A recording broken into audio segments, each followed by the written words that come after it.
again, everybody. Welcome to the Backbone Podcast, where common sense still makes sense in a world that is sick and only getting sicker. And here we are. We are the Friday before the World Cup final on Sunday at MetLife Stadium in New Jersey, 3 o'clock, Argentina, Spain. This is the big one. This is the biggest game in the world. This is the biggest sporting event in the world. It's the biggest sporting event that will occur until next year's Champions League final, and then the European final in 2 years, and then, of course, the Copa America final.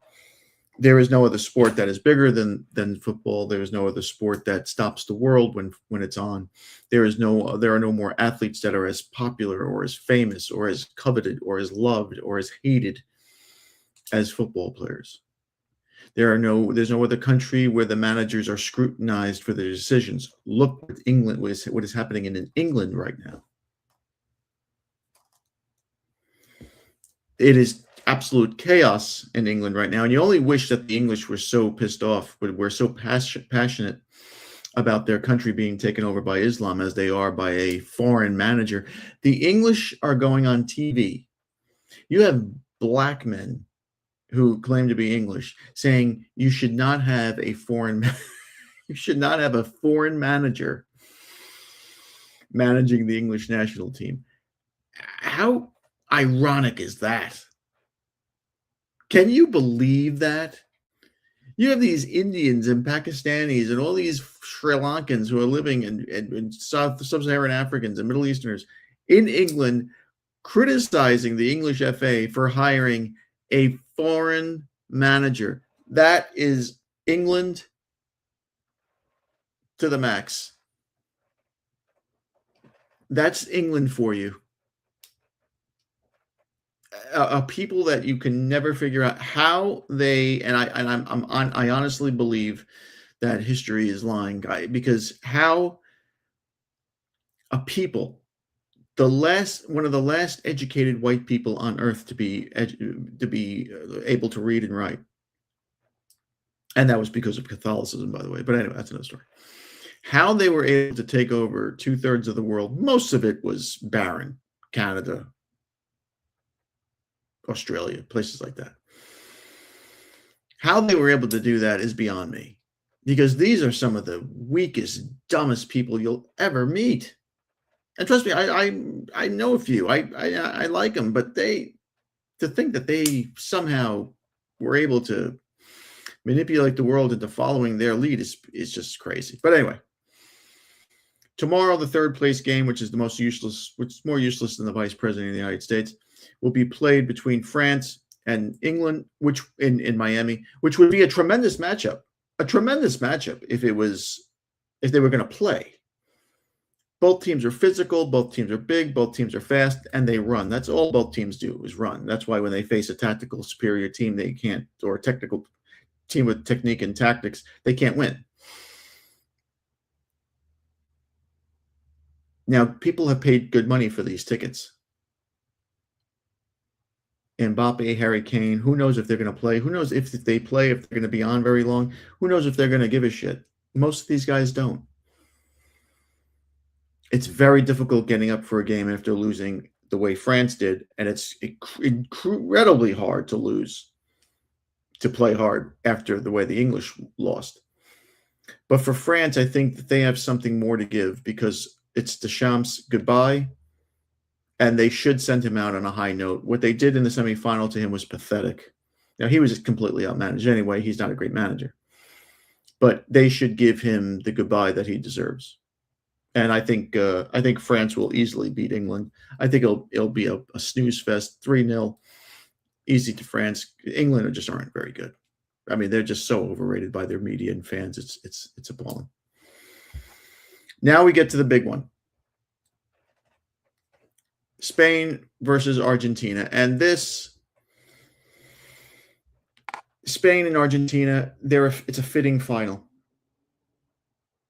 It's the battle between the consummate control freaks, which are the Spanish, and the beautiful, magical chaos that is Argentina.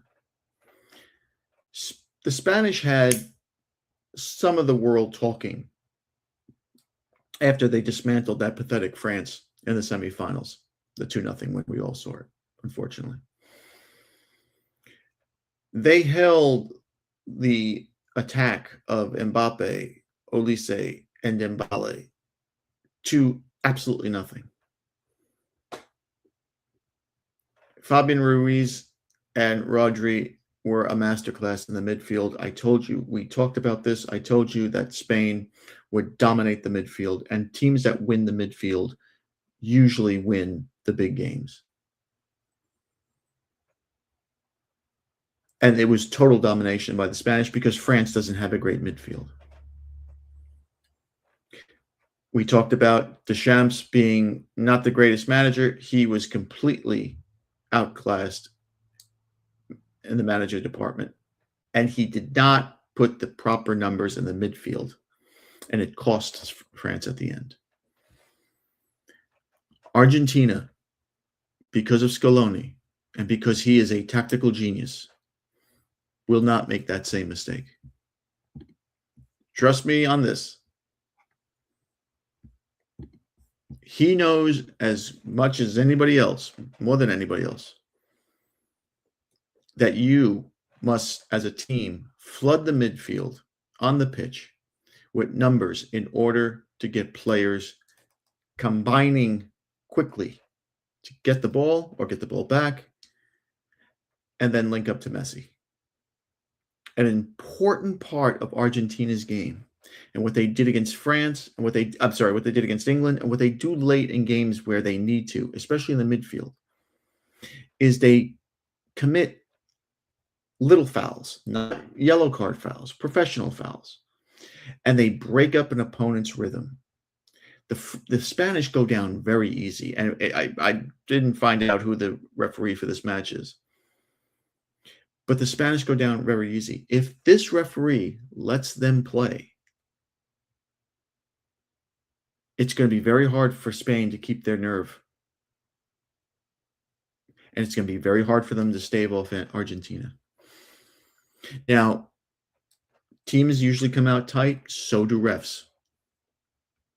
It's going to be very interesting to see how much the ref is going to allow Argentina to get away with. Because as we know, the Spanish, they're divers. They were divers in 2008, 2010, 2012. They dive all the time.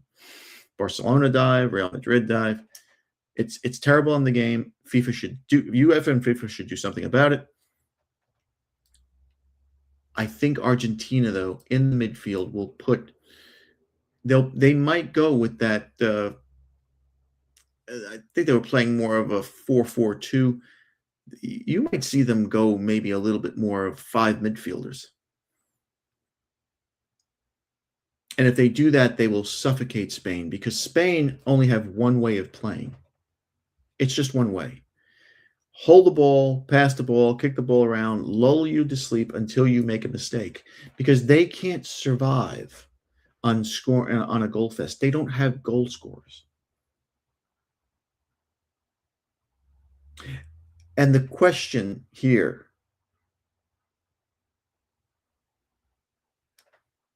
is what happens in the 60th or 70th minute.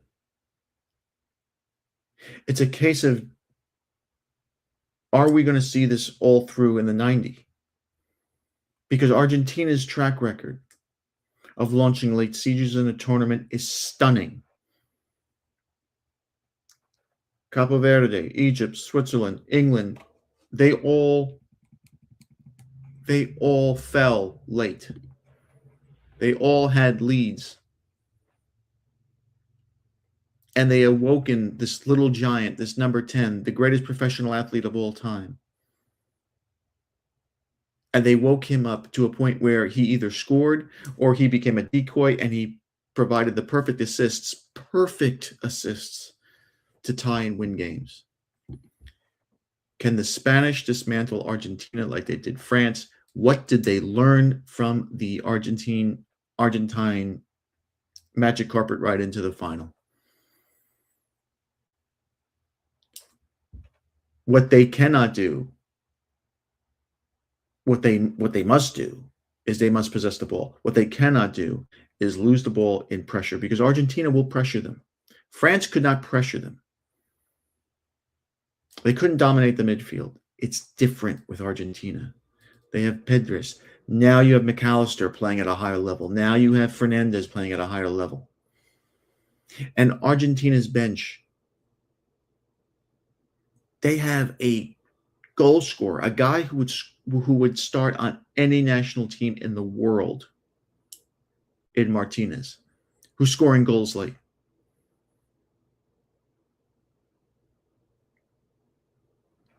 Spain must be weary of this. And Spain are a team that if they get a 1-0 lead, it's dangerous. And the reason why they're so dangerous and teams are wary of them is because of the fact that they hold the ball so much. So if they score first, they're going to hold the ball for 70% of the time. So you're chasing, not just chasing the game, you're chasing the ball. And it takes a lot out of you. And that's how they lull you into a mistake, and they'll get that second goal. I don't think that'll happen against Argentina. I think this will be a tight game. I think Spain will have most of the possession. I think Argentina will, like I said, commit these little fouls, knock the Spanish on the ground, ruin their momentum, ruin their rhythm. And if Rodri and Ruiz cannot stay in a rhythm, the rest of the team can't move. They're so reliant on those two guys in the middle that if they can't possess the ball and pass the ball like they want and run their offense like they want, they're literally a mediocre team because they can't score. They have no one up front. Danny Olmo's is a false nine of false nines. He's not a scorer. And Spain haven't had that. They haven't had that game where you say, except for France, of course, where you feel confident that they can score at will. Portugal shut them down, and they got the game-winning goal at the end with Marino. And it happened the week before. It happened the game before, too. Those teams didn't have the will, the balls, the just tenacity that Argentina have. And the reason why is because Argentina has Messi, and Messi refuses to lose. The man just won't lose. He is playing at such a high level now, a level that none of us have ever seen from any athlete. You can go ahead and name him. And don't give me Michael Jordan. Michael Jordan was washed at 35 years old. Don't give me Muhammad Ali. He was finished at 32. Don't give me Wayne Gretzky. He was done at 30. Pele, he was finished in 1970. It was over for him. Maradona, of course, we know about his habits.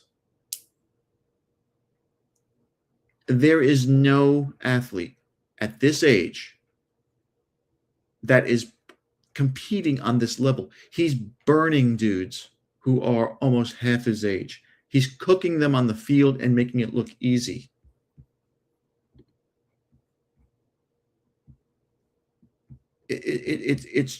I saw this video that just drove me. I've seen Messi live a bunch of times. In his Barcelona days in the early 2000s, he was mesmerizing. And you knew he was the greatest athlete. You knew he was the greatest football player at 22. Now it's just a matter of where he is on the cultural level, where he is on the most important people of all time list. 250, 500 people. He's on that level now. If he wins this World Cup, he will be a culturally significant individual on the planet Earth because he touches so many hearts.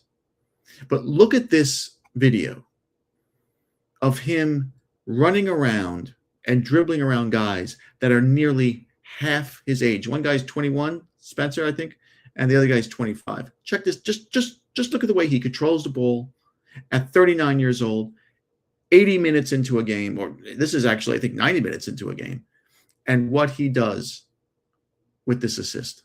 This is remarkable.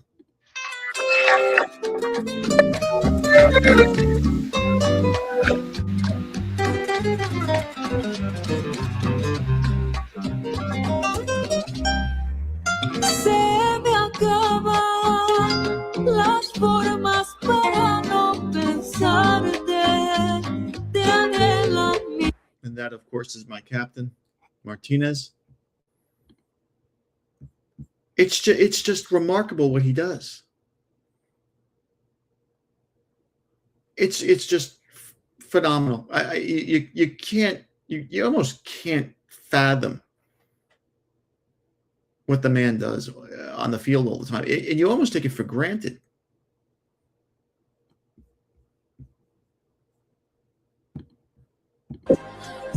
I mean, this one was the other one where he just dribbles around three guys, Kane, Spencer.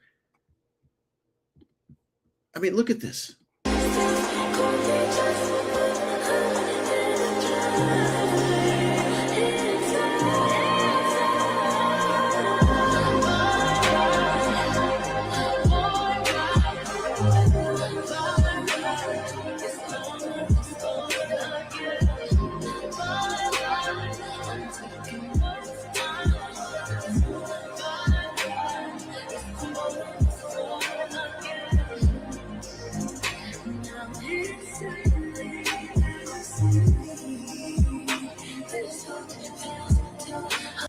I mean, it's ridiculous.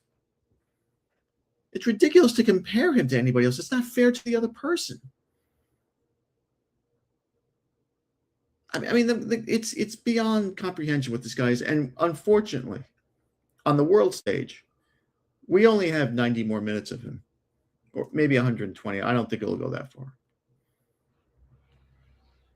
But every time we see him, every minute that goes by, it's a minute that less that we're going to have him. He's not going to play in the next World Cup, especially if he wins this one. I'm shocked that he's here. His greatness is just so godly. I'm not comparing him to God, of course, but it's just something we've never seen before from anybody. And there's nobody that you can tell me, that you can mention, that comes close to this. Everybody has had a fall. The game has always told everybody, whatever sport they play, it's over now. This guy, he plays a physically demanding sport in the heat, in the summer, where guys are younger and faster and bigger, and he just dribbles around them like they're nothing. And he dominates them. And he refuses to lose. Scaloni knows that the game is won in the midfield. He will take the midfield away from Spain. He has to. They will foul Spain. They will win balls. Spain will not win balls and turn Argentina over like they do other teams. Argentina just don't. They control the ball so well. There's the stigma of Messi that the game is never over.